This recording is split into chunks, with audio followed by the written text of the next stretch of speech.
Pop rivets are for securing something on. They work very easily by just simply pushing the pop rivet inside the collar from the top, and they click in.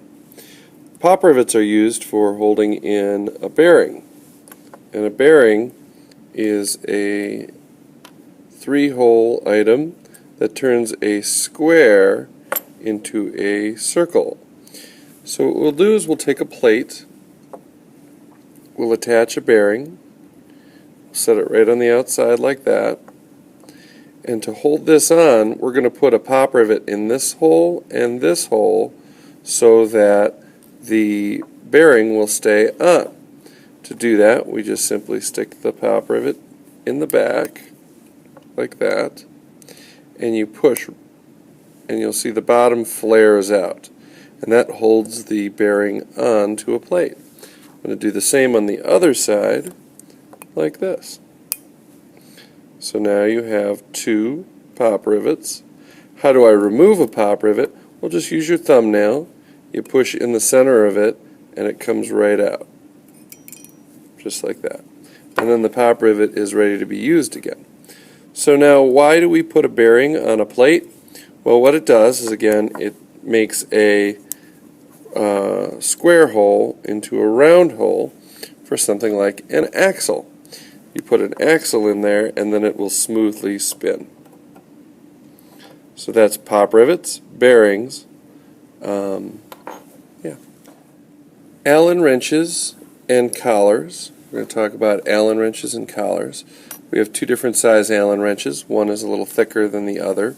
The thicker one is used for most of the screws that we have in our collection. And the Allen wrench simply just goes in there and you turn the Allen wrench. You can use both sides of it.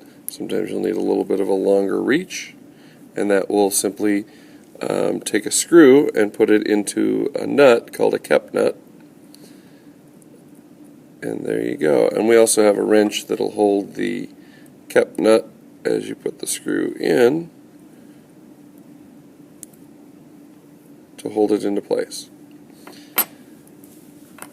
Allen wrenches also have a smaller diameter to them, and they're used for smaller screws as well as for these collars.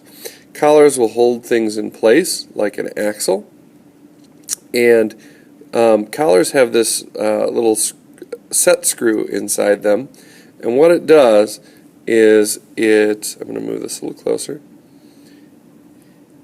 When you turn it, it will fill the inside. You'll see it come inside. So you want to be careful not to take the set screw all the way out, or it'll get lost. And if the collar doesn't slide on something, it's probably because the set screw's in, so you'll have to pull it out a little bit. So what you do is you slide a collar on something like an axle, like this, and then you take your Allen wrench and you put it in the set screw and you turn it, and you don't need to do it too tight, just a simple little turn. You don't want to over tighten it. There we go. See, it's not going anywhere.